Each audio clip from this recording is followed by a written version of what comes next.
dia, boa tarde a todos. Eu gostaria de estar relembrando com vocês uma pessoa maravilhosa que nós tivemos no movimento, o Igar e a Cidinha.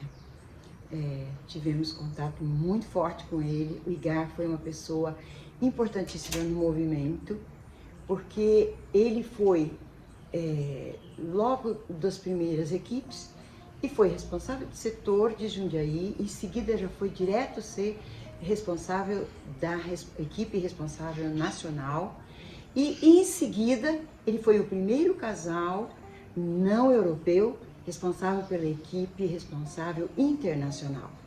Foi assim uma coisa incrível essa descoberta. Por quê?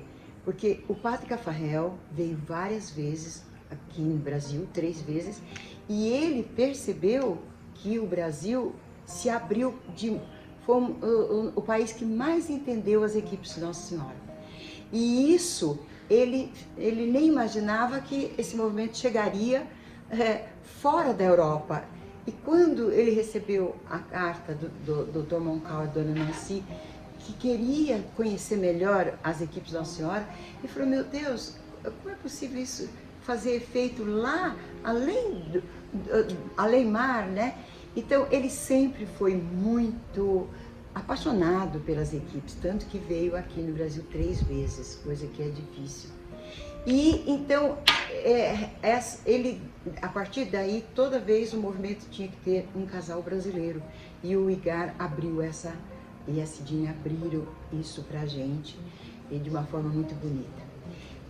E o que aconteceu com o Igar e a Cidinha? A Cidinha, assim que ela estava terminando a equipe responsável internacional, ela já dava amostras que estava sendo acometida de uma doença terrível, que no fim é a que ela está até hoje acometida, que é o mal de Alzheimer. E então essa história dos dois juntos foi bastante dificultada por essa doença. E a gente aqui hoje está falando deste tema do matrimônio sacramento cristão, o capítulo 8, que diz a missão do céu, que fala dos viúvos e das viúvas. E aqui no caso, o Igar, para nós, eu sou da equipe dele, né? E a gente teve esse testemunho muito forte, principalmente do amor mais forte que tudo, o amor mais forte que a morte, um amor mais forte que uma doença terrível que acometeu a Cidinha até hoje, há 24 anos com Alzheimer. Então, os médicos, ela gradativamente foi se desligando das coisas, até o ponto que há uns 15 anos atrás ela ficou totalmente inerte na cama. Ela não dava sinais que estava interagindo com mais ninguém, mas o Igar interagia com ela o tempo todo. Ele falava: olha, ela está ouvindo, olha, é assim. A gente achava que o Igar, né, falava como? Só com a linguagem do coração, mas era assim com o Igar. E quando o médico, há 3 anos atrás, veio dizer para ele que tudo que era feito para a Cidinha não tinha mais efeito algum, então que eles iam parar com a medicação, que só estava prolongando o sofrimento físico dela, e deixar que a natureza seguisse seu curso.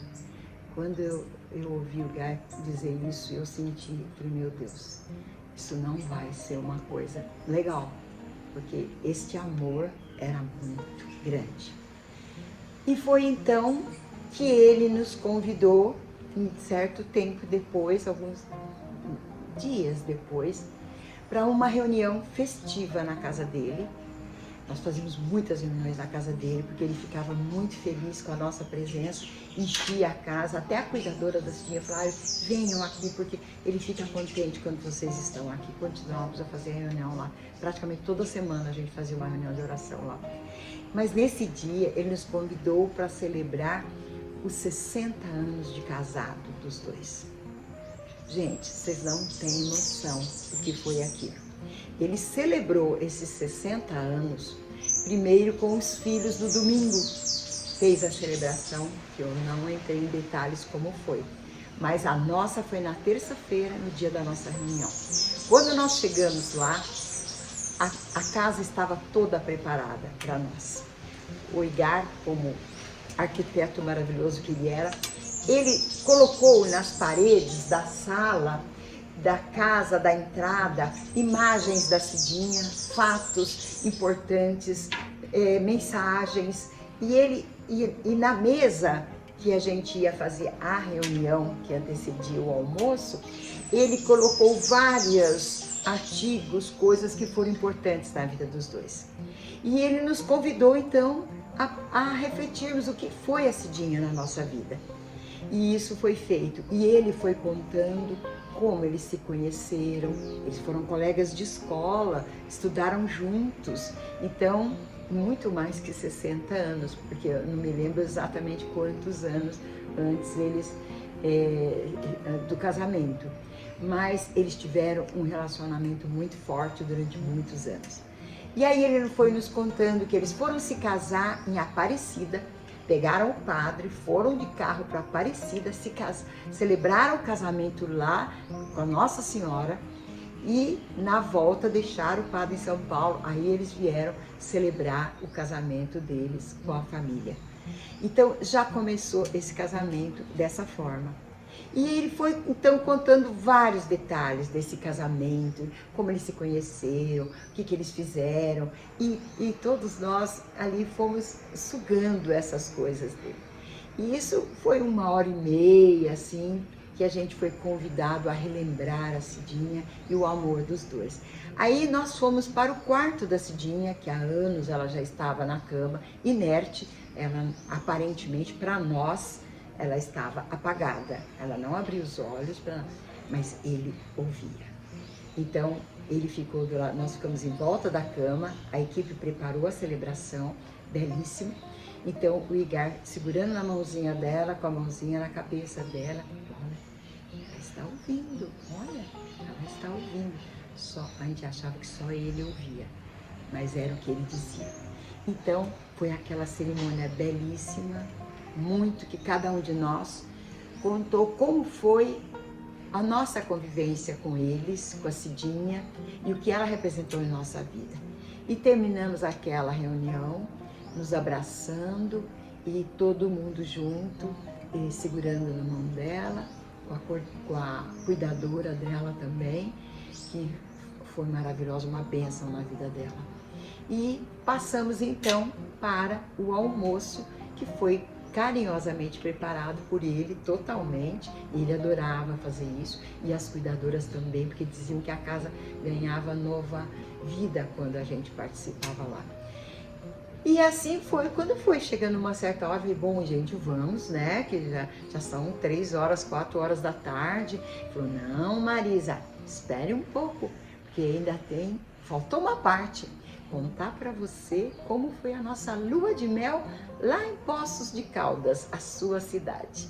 E aí então ele passou para nós o vídeo da lua de mel lá em Poços de Caldas. Então, gente, isso foi uma coisa maravilhosa, que a gente pôde conviver com ele e sentir essa força que uma pessoa ali aparentemente inerte, a gente achando que ela não estava se comunicando, ele se comunicou o tempo todo com ela. E quando fomos embora, saímos assim muito felizes de ter podido vivenciar esse momento.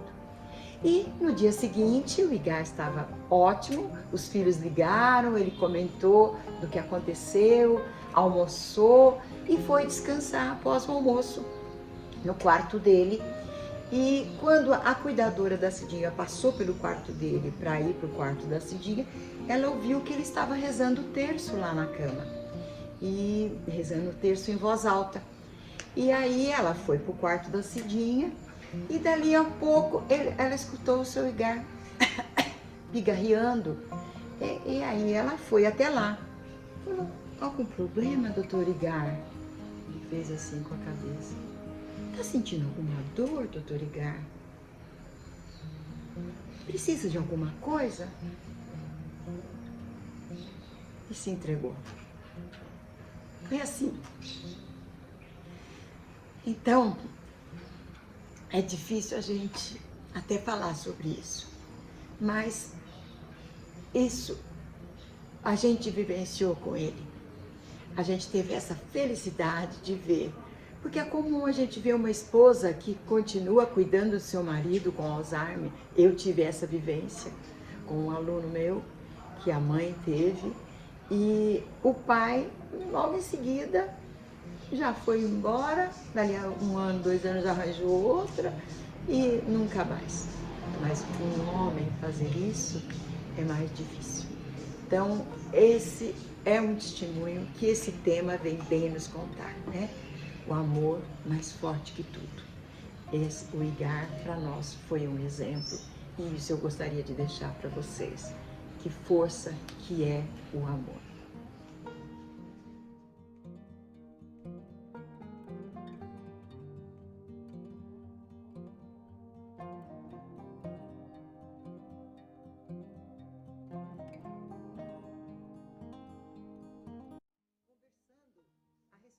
Dessa nova orientação dos casais mais novos que não tinham recebido essa orientação diretamente do padre Cafarel ou da dona Nancy, que o padre Cafarel que fundou o movimento no mundo, né? E a dona Nancy e o Moncal que trouxeram para o Brasil.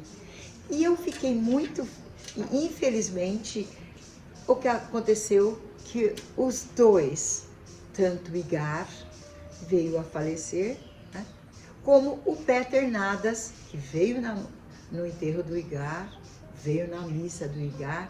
Um mês depois, ele também faleceu, deixando a esposa também com Alzheimer. Então, essa experiência foi muito forte, muito forte para mim. E, estudando agora esse tema, né, o matrimônio, o sacramento cristão, eu fiquei muito feliz ao ver que o movimento já está preocupado com isso.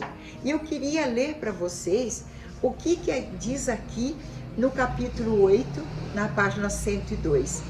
A missão das equipes se cumpre no céu. Muito cedo, o padre Cafarel foi questionado sobre o lugar dos equipistas que passavam pelo sofrimento da morte do seu cônjuge. Ele desaconselhava a sua exclusão, pois o seu impressionante testemunho de permanência da caridade conjugal além da morte é de imensa força para toda a equipe. Palavras textuais do padre Cafarel.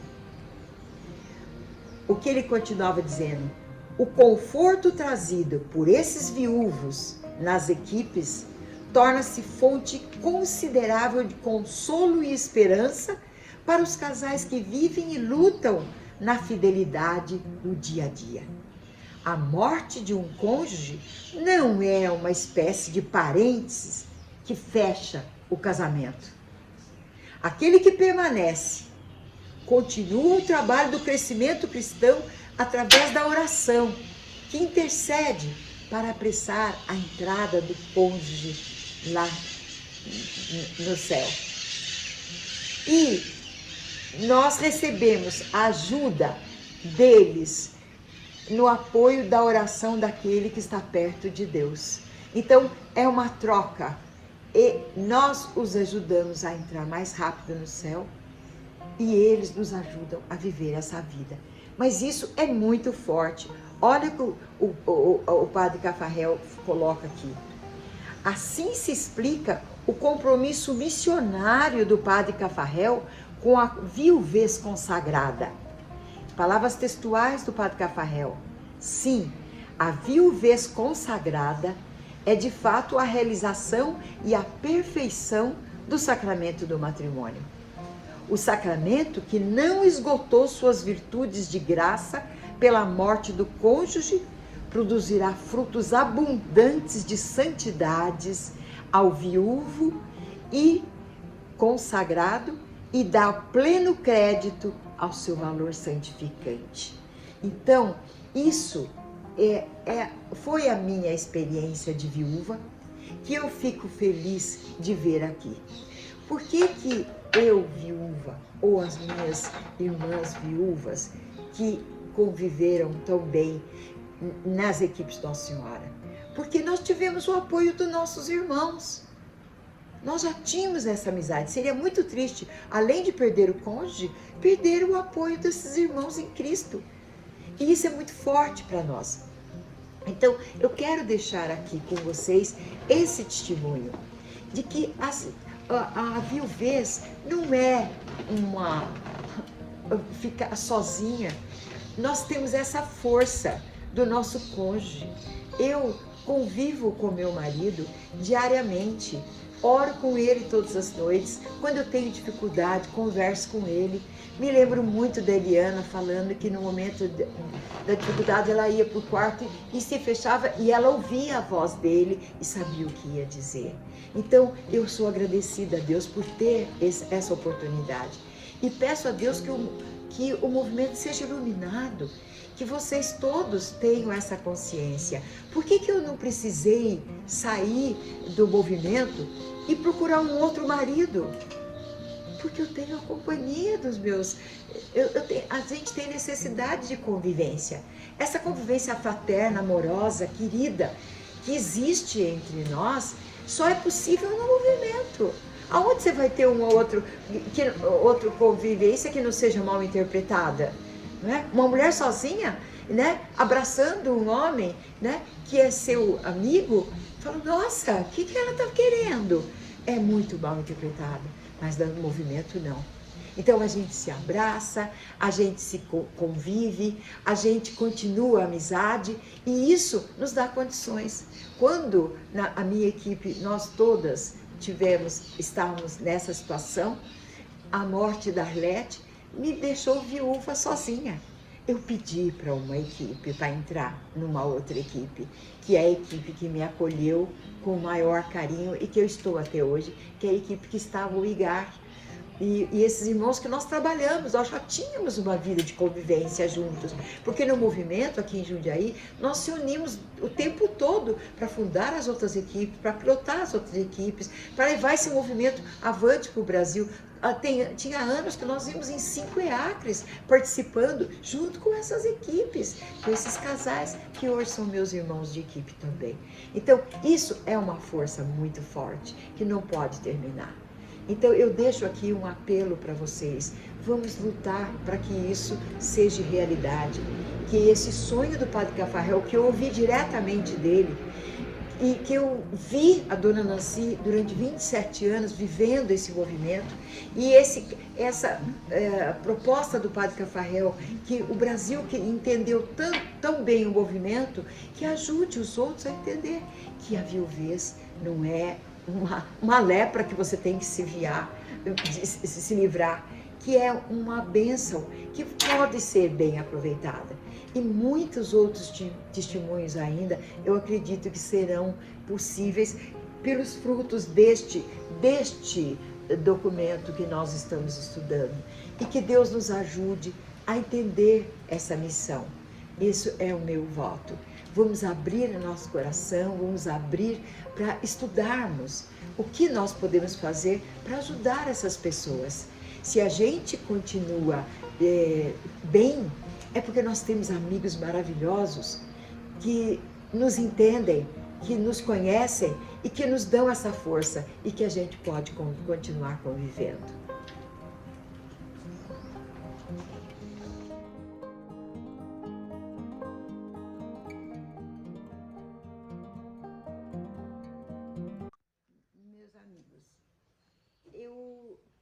Vocês me convidaram para eu dar o meu testemunho como viúva, né? Que estou agora em dezembro, fazendo 10 anos de viúva. Só que eu não fui a primeira viúva da minha equipe. E a gente, gradativamente, nesses 50 e quase 60 anos de movimento que nós teremos agora em maio, nossa equipe foi mudando e os maridos, infelizmente, morrem primeiro que as esposas, talvez pelo fato de se acharem mais durões, não precisam se tratar. A mulher é obrigada a ir ao médico e ela vive mais. Se é essa a realidade, não sei, só sei que na nossa equipe foi assim. Gradativamente, nós começamos com 8 casais na nossa equipe e gradativamente alguns mudaram para São Paulo, vieram outros, mas nós fomos ficando viúvas. E isso foi uma experiência muito forte que a gente teve, que marcou muito a nossa vida. Foi uma primeira experiência que eu tive com a viuvez, quando eu era regional de Ribeirão. Ficamos 10 anos naquela época como regional e tivemos assim uma notícia que a Eliana do Luiz, que eram responsáveis regionais na época, estavam na missa do setor e o Luiz teve um mal súbito e veio a falecer ali mesmo. Então, aquilo foi assim, muito forte. Ela com 5 filhos e, de repente, em plena atividade, trabalhando de uma forma de dedicação total para o movimento, como eles eram, e ela ficou sem o marido, sem a responsabilidade no setor, e ela se viu, como que eu vou fazer para continuar a minha vida? Então, a família dela era de Catanduva, ela se viu na necessidade de ir para lá para ter apoio, porque os filhos eram novos. E foi para lá que ela foi. E qual não foi a nossa surpresa quando ela dizia para mim: Marisa, eu não sabia o que fazer, mas eu entrava no quarto e falava com o Luiz: me ajuda, me diga o que eu tenho que fazer, porque eu estou desesperada. Então ela dizia que eu via a voz dele e sabia o que tinha que fazer. E foi essa guerreira que começou em Catanduva as equipes de Nossa Senhora, porque lá não tinha. E ela viveu aquilo lá. Ela trabalhou por aquilo e amava o movimento e não se via vivendo sem o movimento.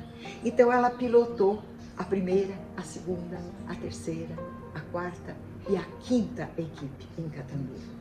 Um movimento maravilhoso que foi agregado à nossa região. E ela contava isso, a força que ela tinha e como ela sabia, como o Luiz a ajudava nesses momentos. Então essa foi a minha primeira experiência como uma viúva no movimento. E depois nós tivemos outras, não é? Que nós lembramos a dona Nancy Moncal. Dona Nancy Moncal ficou 27 anos viúva do Dr. Moncal. Dona Nancy que trouxe o movimento para o Brasil, o Dr. Moncal. Vejam só, eles tinham 5 filhos, um dos filhos com uma doença, creio que síndrome de Down.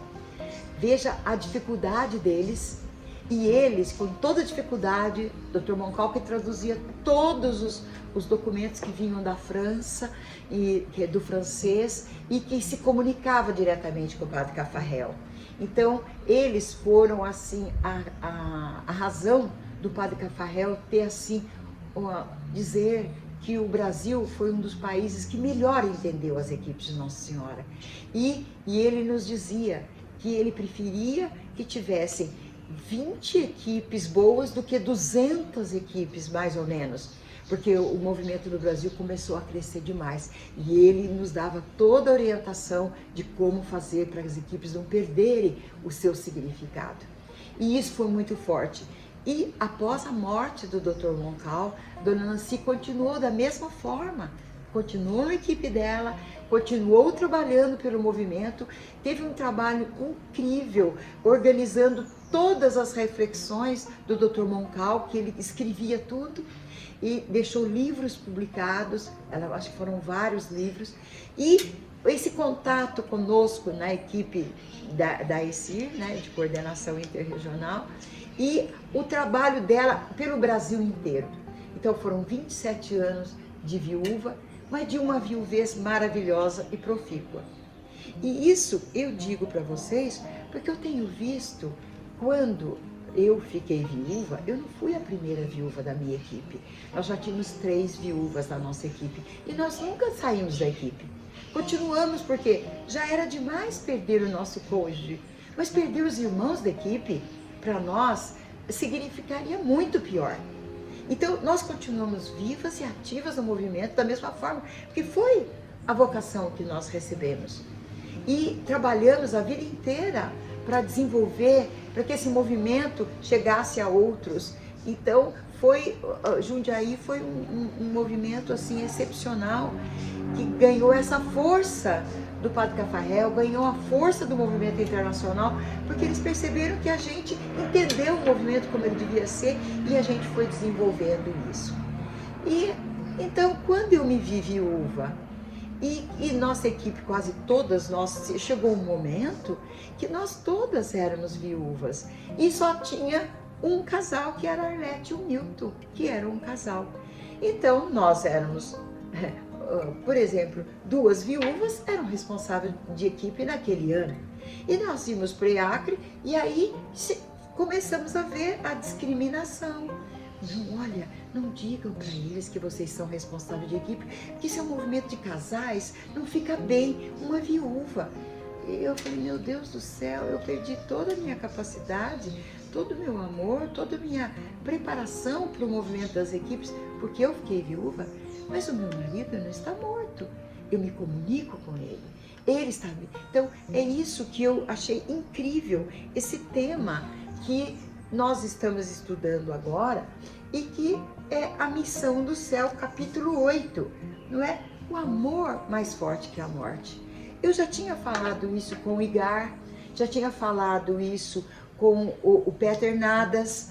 Quem foi do movimento mais antigo sabe que eles eram os grandes dirigentes do nosso movimento. As sessões de formação, os encontros, tudo que o movimento teve saiu de nós. E aí, de repente, eu ouço uma pessoa que é nova no movimento dizer que uma viúva não podia estar nas equipes Nossa Senhora, tinha que sair. Então, isso para mim foi muito chocante. E eu falei, Gar e Peter, vamos fazer alguma coisa, levantar a nossa voz para dizer que as viúvas precisam das equipes.